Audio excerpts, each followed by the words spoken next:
latest round of peace talks aimed at ending the Israel-Gaza war resumed in Egypt, the Egyptian capital Cairo today. The Israeli Prime Minister Benjamin Netanyahu giving the green light for the negotiations on Friday. Now, the talks come about a week after the United Nations Security Council passed a ceasefire resolution. Let's speak about this now with international relations expert Ayesha Kajee.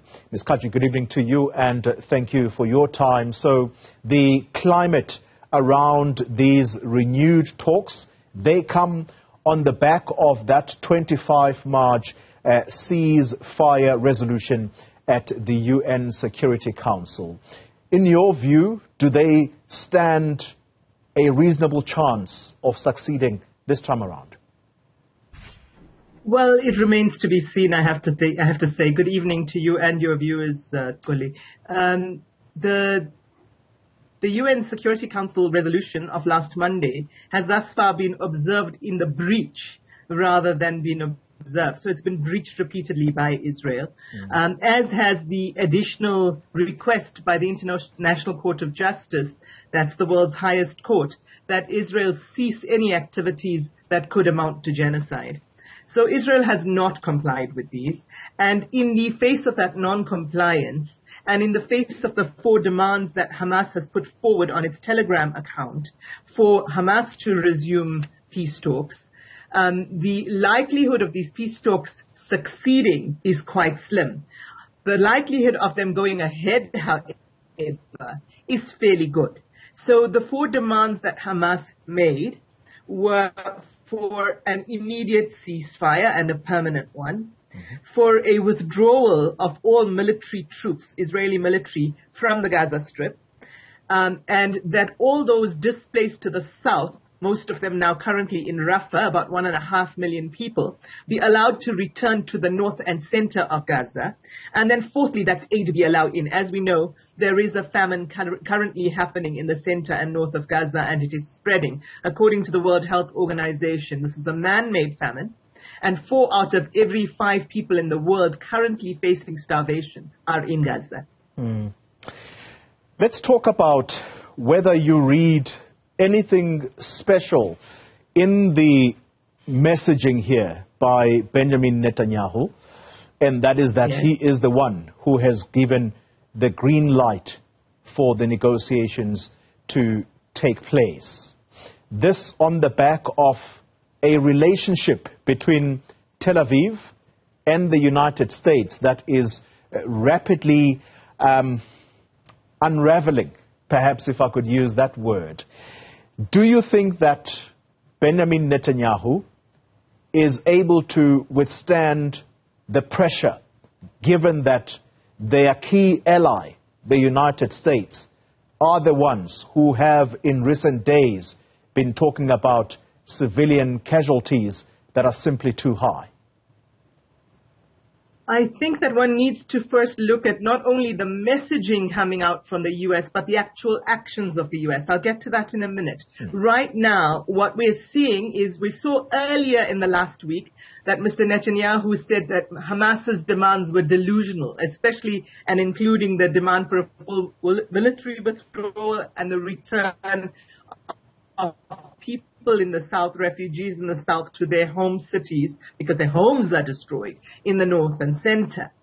He initially said that was delusional. Hamas said that it would then talk about releasing hostages under an equitable hostage deal. So there is some movement on the hostages situation. But Mr. Netanyahu just last week said delusional. Now he's saying he's given the green light for negotiations to resume. One can only assume this is in response to pressure not only from the U.S., but from other Israel allies around the world, because nearly everybody in the world now is demanding a ceasefire except for Israel and except for the United States on an official level. On the other hand of that coin, you've noted that, according to you, the relationship, the very close relationship between Israel and the United States is unraveling. That might appear to be so, Toli, given the United States abstention rather than a veto last Monday in the UNSC. Also given that U.S. elections are looming and that Mr. Biden's chances of re-election are shrinking each day he's implicated in this ongoing genocide as, by the moniker Genocide Joe. So we need to also look at those things. But also, as I said earlier, the rhetoric from the U.S. might have softened. It might have changed slightly. The rhetoric from Israel feeling betrayed by its closest ally also. But the actual actions on the ground paint a different picture. Just this week, the U.S. approved the sale of 1,000, 2,000-pound cluster bombs, hugely destructive bombs of the type that Israel has been using in Gaza to Israel. So in other words, the United States is talking the right talk. But it is not walking that talk because it is still militarily arming Israel with the means to continue its genocide in Gaza and its ethnic cleansing in Palestine, in the West Bank and East Jerusalem. Absolutely complicated indeed. Let's then talk about the reported protests. These are understood to be the largest anti-government and captive release protests since this war started. And these protests are apparently happening inside Tel Aviv. What does that tell us about that country's population and their either support for this war or perhaps they stand totally against it? I think that the population supports the war by and large, given the rhetoric we've seen coming out. However, they do not support Mr. Netanyahu. So this is about the personality rather than the policy. There is much anti-Netanyahu sentiment because there is a belief in Israeli society that he hasn't done sufficient to get the hostages back and that he has been more focused on waging this war. However, most Israelis actually support the war. They would like to see Gaza cleared of its Palestinian population, in other words, ethnically cleansed or genocided. And they would like to see Gaza resettled by Jews, by Israeli Zionists, basically. So I think we need to separate the person of Mr. Netanyahu, who these protests are focused on, from the policy which most Israelis still support. So the Israelis want Mr. Netanyahu out. They want him to take action. They want the government to take action on getting the Israeli hostages back. But they're certainly not showing solidarity with the Palestinian cause, nor the cause of those currently undergoing a genocide in Gaza. Let's taper down then on this conversation.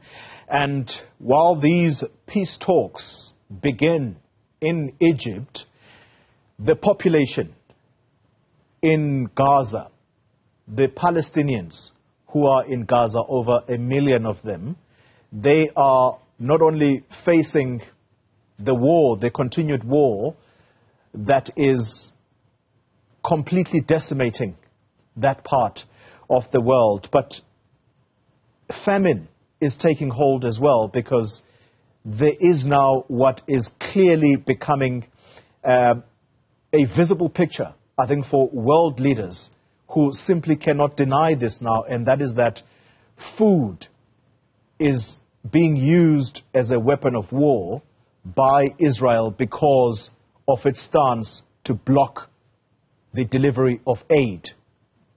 Where does that put that population? What is the situation on the ground as you understand it? As I understand it, to date, dozens of children and babies, let alone adults, dozens of babies and children have died of starvation, of malnutrition, and the population as a whole faces starvation, particularly in the north and center. So yes, the withholding of aid and the deliberate withholding of aid as a weapon of war, as a weapon of genocide, frankly, is definitely a factor here, and world leaders can no longer ignore it, as you've said. In addition to that, the repeated and continued bombardment of the Palestinian population in Gaza. And remember, that's Palestinian Christians as well as Muslims. Christians on Easter weekend basically having to flee their homes, having to undergo bombardment, bombing, etc. Just today, a refugee tent in the grounds of a hospital in Gaza was targeted by the Israeli occupation forces. And at least 17 people are said to have lost their lives in that, including several journalists. So there's been deliberate targeting of civilians, of journalists, of healthcare workers, of women and children, of babies even. There is no doubt that Israel is not acceding to the United Nations Security Council resolution, nor any doubt that it is not paying any attention to the ICJ's original provisional judgment that a plausible genocide was happening, and then the most recent request that Israel really comply with not genociding this population, because that is precisely what they're doing, firstly by killing, but also by withholding, as the UN Special Rapporteur said last week, by deliberately withholding the aid and imposing conditions of life that lead to the death in part or whole of this population of Palestinians in Gaza. Final question to you, Ayesha. The talks that are now resuming, we have seen them fall apart. The ceasefire, though, is what is important and perhaps is the most desperate. Critical, yes. It's critical for the Palestinians who are dying in Gaza.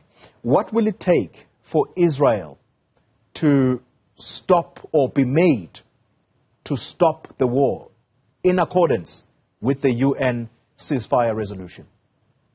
The thing that will really, really hurt Israel is firstly sanctions from countries around the world on Israeli trade, both into and out of Israel, a cultural, economic, and sporting boycott on Israel will also, I think, pay huge dividends, including an academic boycott.